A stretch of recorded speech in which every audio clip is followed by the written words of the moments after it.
Hey, this is just a little bass primer, bass beginnings I call it. And first thing we're going to go over is how to adjust the bass for strapping, the strap right here. This is just a simple nylon with a plastic buckle. So the way that you adjust the strap is, first of all, you stand up. I know my head's going to go out of frame, but then you basically find the center of the bass with your finger. And if you were pointing to yourself through the base, it should be your hip bone right there, under here, my hip. So I'm going to shoot from the hip, right there, boom, like it's connected. Okay, and then when you sit down, you've basically got two kind of postures. You can't really see, but I've got the base sort of classically in between. But we're humans, we get tired, so I can go side saddle. I'd like to encourage you to use your fingers, and the basic stance for this hand right here, I can pull back a little bit, is basically you're going to find something to stand on with your thumb. Now that could be the edge of this pickup, could be the edge of the pick guard, or it sometimes is even the fourth string, the E string. But usually you're going to put your thumb somewhere up in here to kind of stand on the guitar. Okay, so, but if I play the A string, I'll do it both ways. I'll do it correctly. Now when I play the A string, if you look really carefully, the E string is moving. Well, that's because I'm resting against it. You can see that string move. It's not going to ring if I've got my finger on it. So I'm just using one finger for right now. That's the correct way, and that's called a rest stroke. And that's when you punch the string and then you hold against the next string. If I didn't do it, listen to the difference in sound. Really wimpy and ugly. Here's the rest stroke. Here's the free stroke. So I actually want you to know what both of those can do. Occasionally we do use the free stroke, but I want you to concentrate on the rest stroke. The rest stroke is the big daddy of them all. So if I was to do the A string, that's the second thickest string. With my index finger, I'm going to pop it against the E string.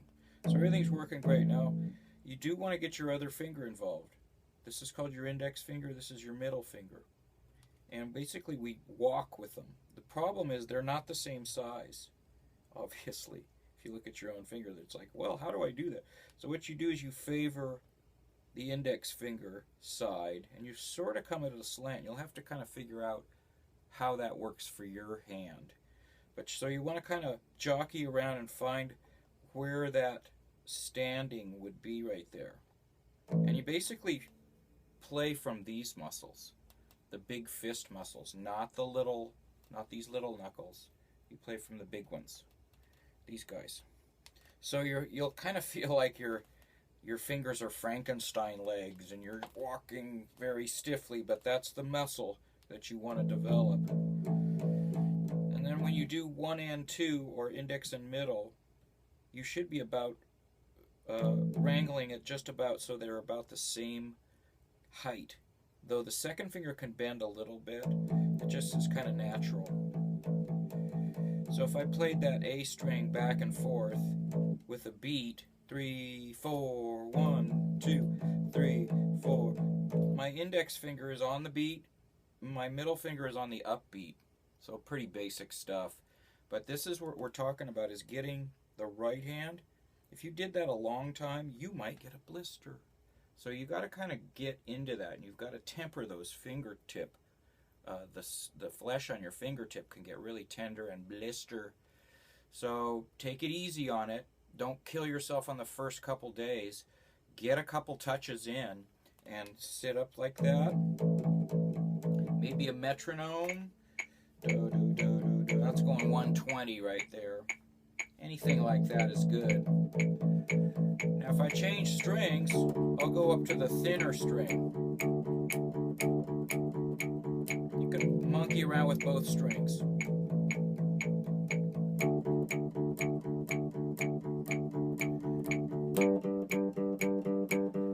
Basically just pumping the bass, eighth notes, whatever tempo you can handle. If you want to do a faster beat, you can try to get up to 140, 50 or 60, that would be really tough. I mean, you're talking about some pretty intense musculature up here too. But if you're doing all those things we mentioned about standing on the base with your thumb, rest stroke, and fingers sort of like they're just like sticks, just going back and forth. Though that you don't have to be physically stiff. You just don't want to have them curved and hooked like that. That might be used for occasionally. We might use that technique, but for the most part, about 99%, we're doing this thing called the rest stroke. Now you might have noticed I didn't actually play the thickest string. Well, the problem with that, you'll see instantly, is there's nothing to rest against. So what you do then is you teach yourself on the A string that distance. How far over am I going? And if you want to try the E string, you just pretend there's another string over there. Don't let yourself go really giant. Just pretend there's another string. Make it exactly the same.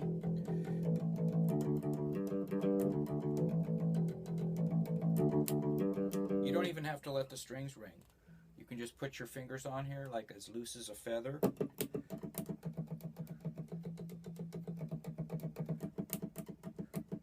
We're talking about the finger tips themselves. Now I have some fingernails because I play flamenco guitar, and it doesn't really matter. You're still talking about getting the flesh on your fingertips a little bit more accustomed.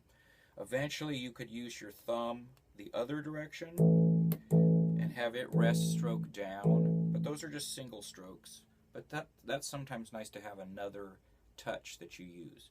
So we're talking about rest stroke here or thumb, and notice I just kind of curl my fingers up.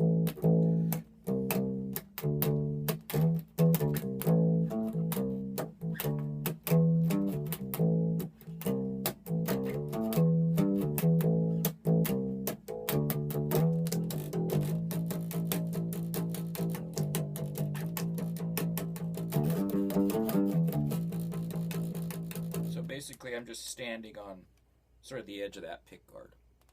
All right, and that's probably about do it for our first little pre-lesson here, just to kind of get you physically acclimated a little bit. So you got the strapping, holding it, doing the shoot from the hip kind of thing where the spacing is, and then try to get the strap so it's doing its job, so you can feel that. Okay.